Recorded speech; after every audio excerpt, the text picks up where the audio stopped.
because it does take a little bit of a good eye to find these guys. If you haven't observed piping plovers before, they blend in amazingly well with their habitat, and it could be any habitat, whether it's a sandy beach or like a cobblestone rock beach. They just have this knack of blending in, even when they're foraging in the mud flats. So they can be hard to spot. So it takes time to get a trained eye for spotting piping plovers. Least terns are different. They really do make their presence known. They're loud, they're boisterous, and when they're defending their nest, they can be pretty aggressive, actually. I don't know how many of you have been dive bombed by least terns. Oh, you have? Yeah. You've been dive bombed, Marianne? And they make contact with your head. Yeah. Least terns are really in decline. In fact, in my mind, I'm considering them endangered, even though they're not listed as endangered. They're just on a steady decline, their population. And the shorebird monitoring tactics have even shifted, where, you know, back in, oh my gosh, what was it, early 2000, to monitor least tern sites, you actually walked through them to count chicks and eggs. But they are in such decline that their numbers are, you know, plummeting at such a rate that you don't walk through their nesting site anymore. The United States are considered threatened, but in the state of New York, they are listed as endangered. Why do you think they're listed as endangered? Skills comes in handy. You don't want to be traipsing through looking for eggs, because that's, you know, people have stepped, not here, but, you know, people monitoring shorebirds have accidentally stepped on eggs looking for them. Even though they're specifically looking for them, they camouflage so well that they can be missed. So it's really about the plover's behavior that's going to indicate where they're nesting. Fishermen along these jetties, and they're leaving fish parts out or garbage behind. That's drawing in scavengers like raccoons and fox, which are all predators of piping plover chicks and eggs, and also the gulls are also predators of piping plover chicks. So it's not just us, our physical body and our activities, it's what we draw in as well in our weight. So in this, today, we're going to be going out, we're going to be observing ideal nesting habitat, we're observing piping plovers. The least terns haven't arrived yet, but we'll do most of our walk and talk out in the field to get people familiar, to learn about the behavior and biology of piping plovers, and maybe get some of you to monitor. There's different times of what we're doing. We're fencing all the sites around, and then we start observing the birds as they do their courtship displays and their territorial displays. We can get an idea of where there's a pair in their general area they're going to nest, and then usually in May they begin their nesting, and we want to identify those nests, and we keep track. There's one egg, there's two eggs. Sometimes we don't find them until they're already incubating, because that's how clever they are. Because you know there's an adult on that nest, and you're just going to walk by and you're going to make sure they're on that nest, and then you walk out, and that's probably the shortest part of our entire, that little breather of the monitoring season. And then the chicks hatch. And they can travel up to half a mile, have found where they hatch. 1-day-old chicks, 1/2 mile from where they hatched out at Orient Beach State Park. So if you look at our terrain, you might find, I mean, here they can't go beyond this jetty, but you could certainly find all the chicks at the far end, almost to those bluffs. They will start bringing all their chicks down there to forage. Now it becomes managing, encouraging folks to get their dogs on leashes, or perhaps find a different place to walk their dogs. At this site is actually one site according to the DEC. It's called Mattituck Inlet, and it's both sides of this channel here. This is Breakwater, that is Bailey Beach, and we treat it, even though it's the report is one site, Mattituck Inlet, we treat it as two different sites because it takes, you know, what, 15-20 minutes to drive all the way around. So, you know, it's just different. So from here, though, We do direct people to walk their dogs at the DEC site that's in between the two sites. And Lucy Cutler, you guys know what that is? Kildare. Flying this way, here it is over here. It's actually coming in for a landing, it looks like. Perhaps, maybe. There it is. Okay, so it's just to the left of that log. Killdeers are plovers. You get a question, Audubon I'm sure gets it all the time. We have a plover, we have a bird in a field, because they're gonna nest in the most inconvenient spot, right? In the middle of the field where the farmers are working or where there's a construction site. Right in here? Yeah. All right, we're gonna go venture out. How about that? Let's go left top. We'll start looking.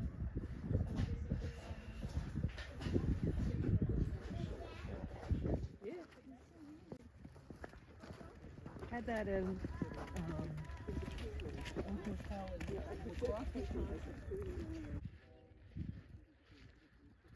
At this site,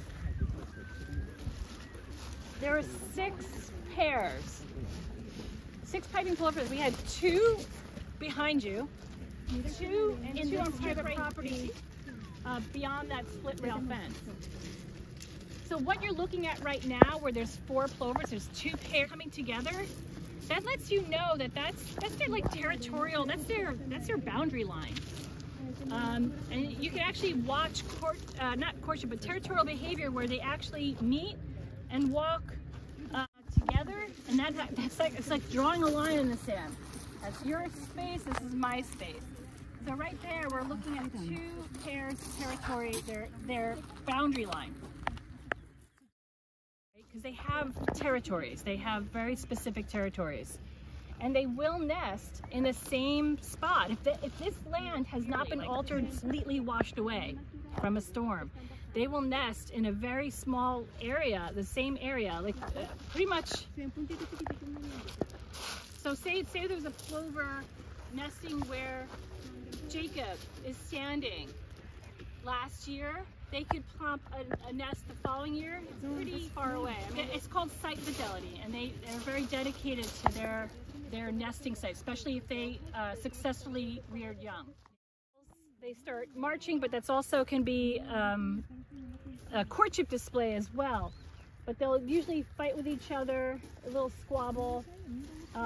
If you see a bird getting down in the sand, that's starting in their nesting behavior. I'm not saying that that's when they sit low, that's where they're going to nest. Because they sit low for several reasons. They'll sit low to avoid predators. They'll sit low just to blend in and disappear with the terrain.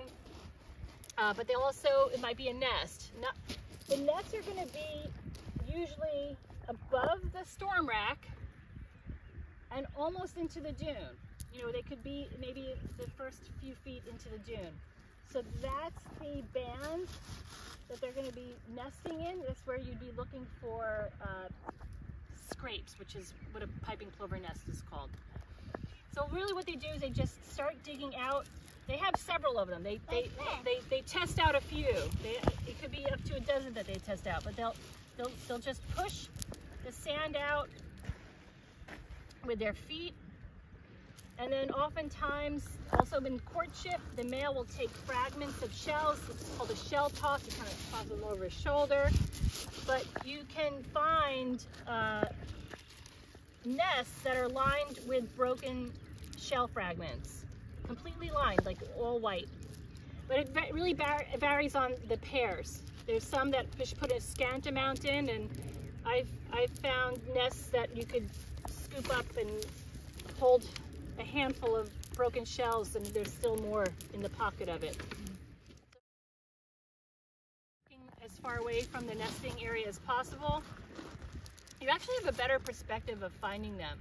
Looking down at them in their habitat, they just blend in. But if we're down low, believe it or not, where we couldn't see the bird from where you're standing, you wouldn't be able to see the bird standing here. But if we're down low, we have the sky behind them, and now they're more prominent, and you can find them. So it's less disturbance, and it could be easier to spot them. So we're gonna actually just kind of make our way down towards that log, and we'll observe them from over there. And we've seen so look far. at that. There are a bunch there. There's two there. Yeah. There's two right here. Yep.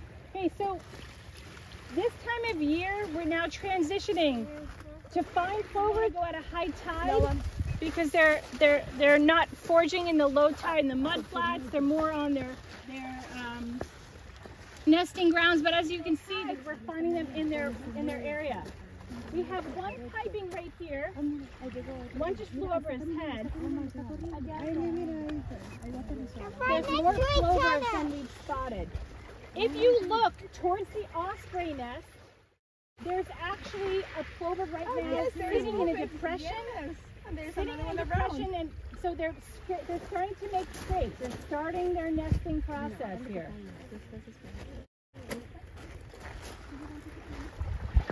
There's more plovers to the west. I mean, I'm seeing them with my own eye here.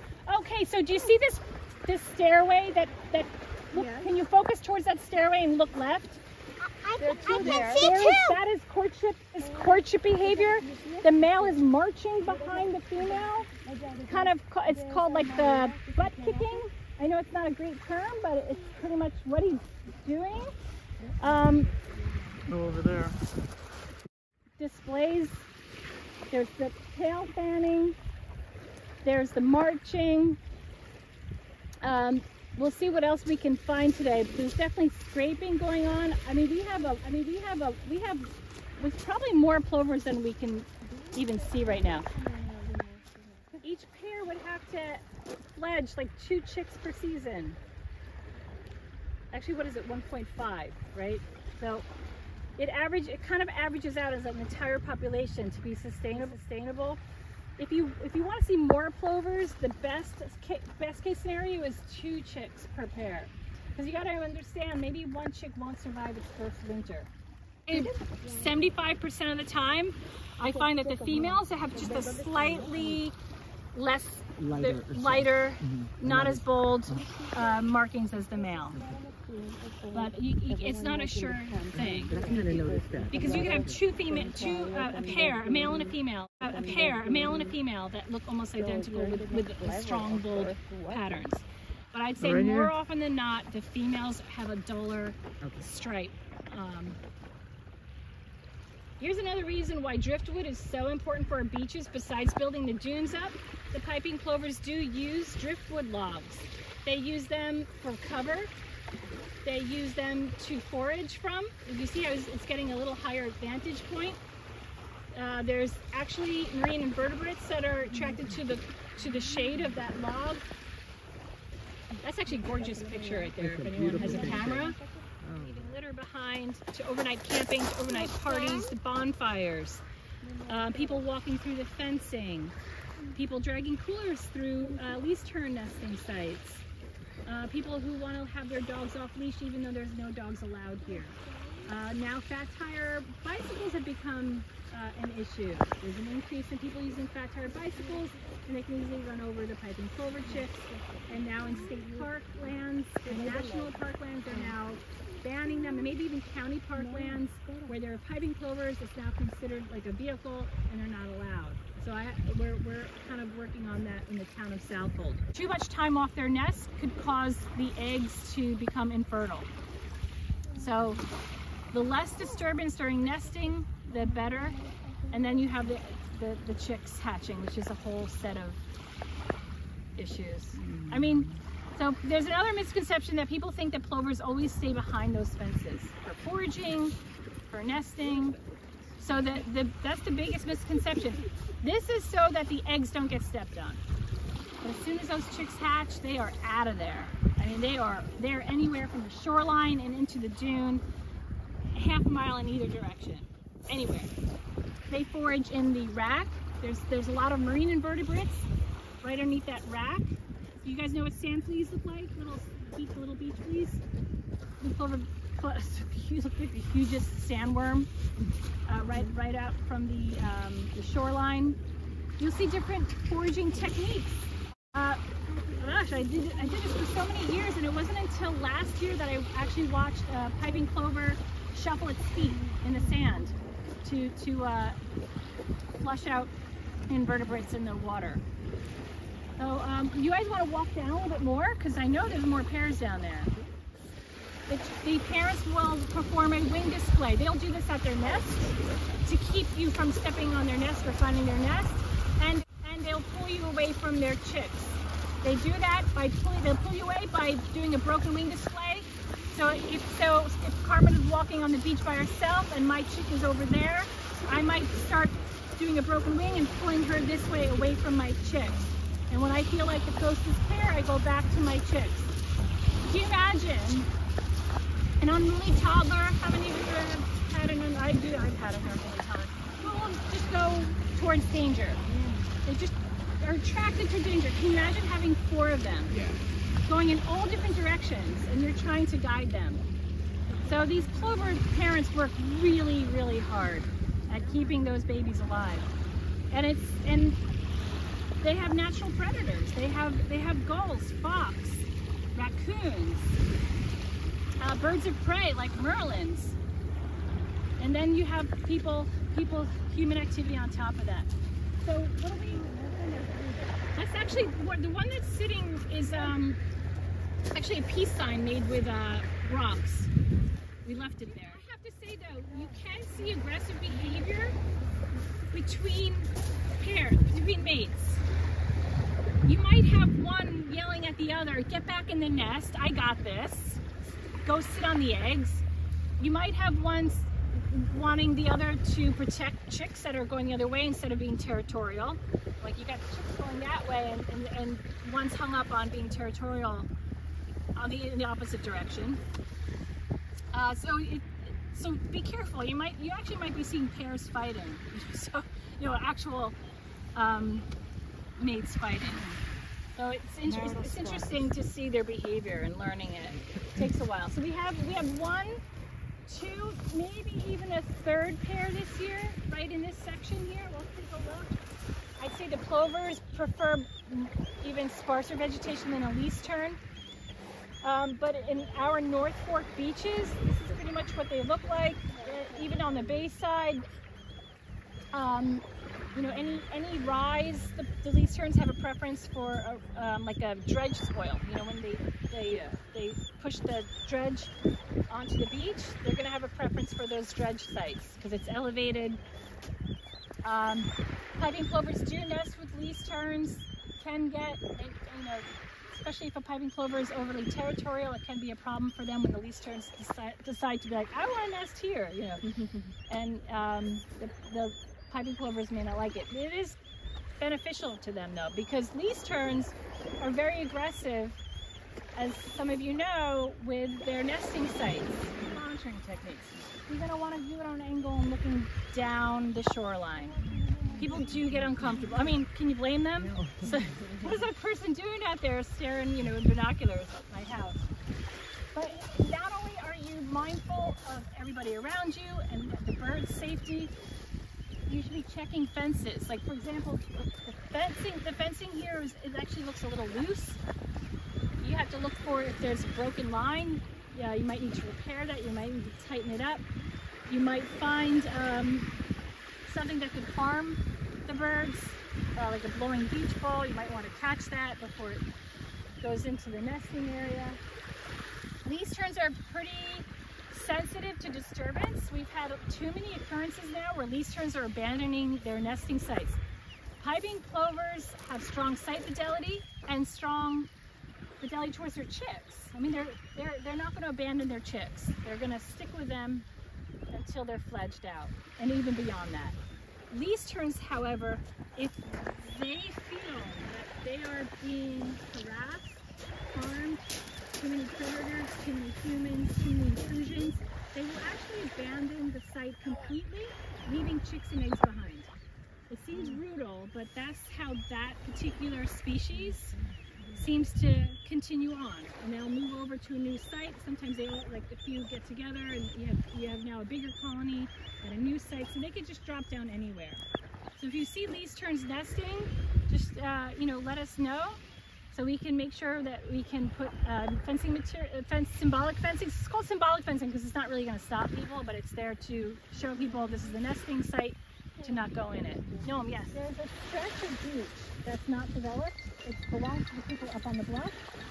That's a potential nesting site, and I'm actually planning to reach out to those folks to see if they'd be interested in having just the front of their dune fenced off, because that would be a potential nesting site.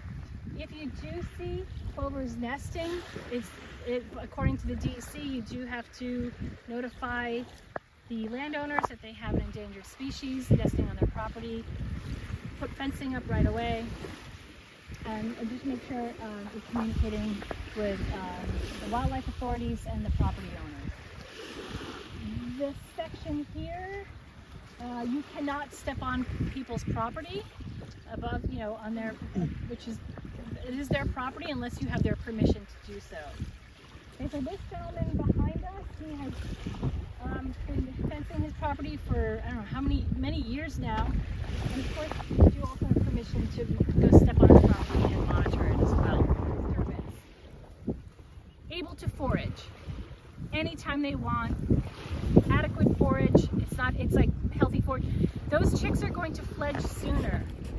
Because you have to understand, if they're expending all their energy going up to the dune and back down to forage, and up to the dune and then back to forage, way more than they should be, their development is going to be delayed. And they'll take longer to fledge, which creates more problems. And now there's more, they're more susceptible to predators, to fatigue. So the aim is to get them protected early. Definitely, I've seen it, not only is it documented, I've seen it myself. The birds that hatch out early and fledge before 4th of July weekend definitely have more fledglings. As the season goes on, it's harder to keep those chicks safe. There's just higher disturbance. Everybody comes out to the beach. The property owners, they have to understand that if something happens to them, they are responsible for those eggs. So it is in their best interest to fence off this endangered species. You can still see it. This was a pretty well-worn beach path right through here. And the plovers were very interested in this area. So this was like the first spot we fenced.